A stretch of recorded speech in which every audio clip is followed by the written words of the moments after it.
बिस्मिल्लाहिर्रहमानिर्रहीम। अस्सलाम वालेकुम नाज़रीन। सफारी मार्केटिंग के प्लेटफॉर्म से आपका होस्ट मोहम्मद इकबाल हाज़िर खिदमत है।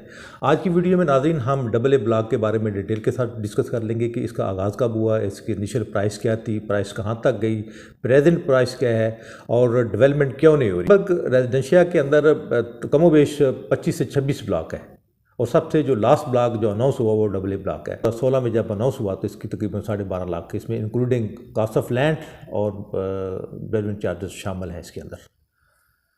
जब बेल्टिंग हुई, बेल्टिंग के बाद डबल ए ब्लॉक के अंदर एक अच्छा बड़ा इंक्रीज़ आया। 2016-17 में तो प्रॉपर्टी डाउन थी तो कोई हाल नहीं था प्रॉपर्टी का, ओवरऑल पाकिस्तान में भी और गुलबर्ग में भी। और इसके बाद आहिस्ता आहिस्ता जो प्रॉपर्टी के अंदर थोड़ी सी बेहतरी आई और डबल ए ब्लॉक के अंदर भी जो रेट है इंक्रीज़ होते होते एवरेज जो प्लाट है उसने 30 लाख को क्रॉस कर लिया। अच्छा प्लाट तो 38 तक भी गया था कॉर्नर और पार्क फेस। ये बात कर रहा हूँ मैं 2019-20 की। इसके बाद कोविड आया। कोविड के बाद जो है हालात जो हैं वो फिर नासाजगार हुए और जो रेट है उनके अंदर डिक्रीज़ आया।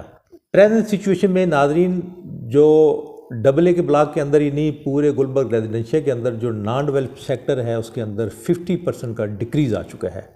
इस वक्त डबल ए ब्लॉक के अंदर 15 से लेकर 18 की ब्रैकेट में जो मार्केट वैल्यू बन रही है डबल ए ब्लॉक की।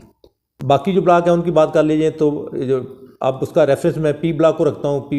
पी ब्लॉक के अंदर नाज़रीन P4 का जो कम से कम रेट था वो 50 लाख तक चला गया था और प्रेजेंटली उनके अंदर भी 25% नहीं 50% का जो डिक्रीज़ आया है।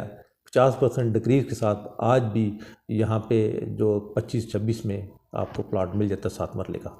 डाउनफॉल तो ओवरऑल पाकिस्तान में आया हुआ है ये प्रॉपर्टी की सेक्टर में। उसकी मल्टीपल रीज़न है, जिसमें एक रीज़न तो ये है कि कोविड आया। कोविड के बाद जो है वो हालात साजगार ना हुए। उसके बाद जब नई गवर्नमेंट आई उन्होंने टैक्सेस के अंदर बेतहाशा जो है इंक्रीज़ कर दिया। पहले टैक्सेस जो है वो इंतहाई मुनासिब थे, फाइलर के लिए 1% और नॉन फाइलर के लिए 2% थे। जब नई गवर्नमेंट आई उन्होंने इसके अंदर बेतहाशा इजाफा कर दिया।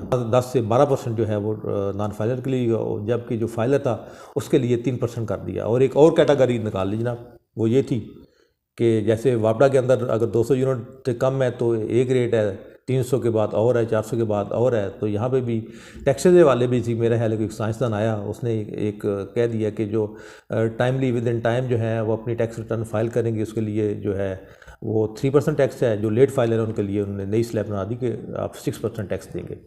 जब इतने ज़्यादा टैक्सेस होंगे नाज़रीन तो फिर सेल परचेज तो रुक जाती है। जो इन्वेस्टर हैं जिन्होंने इन्वेस्टमेंट करना चाहते हैं, जो इसको रियल एस्टेट को एज ए पार्ट टाइम और फुल टाइम जो है वो जॉब समझते हैं, तो हमारे बहुत ज़्यादा इन्वेस्टर थे पहले जो इनको चीज़ें लिए जो परचेजिंग करते थे और फिर अपनी चीज़ें बेचते थे। जब टैक्स ज़्यादा हो गया तो डेफिनेटली उन्होंने यहाँ से पैसे निकाल के वो और ऑप्शन में ले लिए, डॉलर के अंदर इन्वेस्टमेंट कर ली और साथ ही साथ गोल्ड में इन्वेस्टमेंट कर ली। तो बैंकों के अंदर जो इंटरेस्ट रेट है वो हाई 19-20 तक चला गया, तो लोगों ने यहाँ से पैसे निकाल के बैंकों में रख लिए। अब गुलबर्ग की तरफ आ जाते हैं तो यकीनन नाज़रीन यहाँ पे जो डिक्रीज़ की वजह है वो टैक्सेस तो है ही हैं, इंटरेस्ट रेट तो है ही है, और सबसे बढ़कर जो मेरी नज़र में है वो डेवलपमेंट का ना होना है। हाँ, डेवलपमेंट हो रही है लेकिन वो बहुत कम है। मुख्तलिफ़ जगहों पे डेवलपमेंट हो रही है, जिसमें ए एग्जेक्टिव ब्लॉक के अंदर डेवलपमेंट हो रही है। इसके अलावा सी ब्लॉक में, ए ब्लॉक में भी थोड़ी सी डेवलपमेंट हुई है, K block, V block, C block और टी ब्लॉक के अंदर डेवलपमेंट हुई है, लेकिन वो बड़े पैमाने पे नहीं है। गुलबर्ग के अंदर जब तक बड़े पैमाने पे मैस लेवल के ऊपर डेवलपमेंट नहीं होगी, सेंटीमेंट नहीं बदलेगा। नेगेटिविटी जो है वो तभी जो है उसका टैग हटेगा जब यहाँ पे एक मैस लेवल के ऊपर गुलबर्ग इस्लामाबाद के अंदर जो है वो एक डेवलपमेंट का प्रोसेस स्टार्ट होगा। गुलबर्ग इंतज़ामिया से रिक्वेस्ट है कि खुदारा वो डेवलपमेंट की तरफ थोड़ी सी तवज्जो दें ताकि जो है लोगों की जमा पूंजी है जिन्होंने यहाँ पे लगाई हुई है वो ज़ाया ना हो या उनके अंदर डिक्लाइन ना आए। लोगों ने, मैंने अर्ज़ किया कि हमने अपने बायर को है 30+ से भी 5 मरले की चीज़ें जो हैं वो उठवाई हुई हैं। अब हमसे पूछते हैं कि अब रेट कहाँ पे है, तो यकीनी तौर पे हमें बताते हुए खुशी नहीं होती कि आपके प्लाट का जो रेट कभी 35 था डबल ए में, अभी वो 15 से 16 लाख आ चुका है।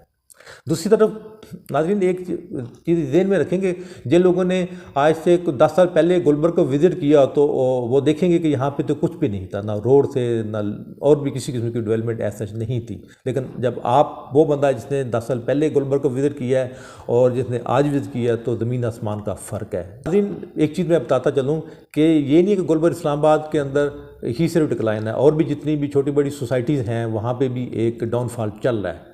लकीली गुलबर्ग के लिए एक जो सबसे पॉजिटिव चीज़ है वो इसकी अप्रोच उस लोकेशन है।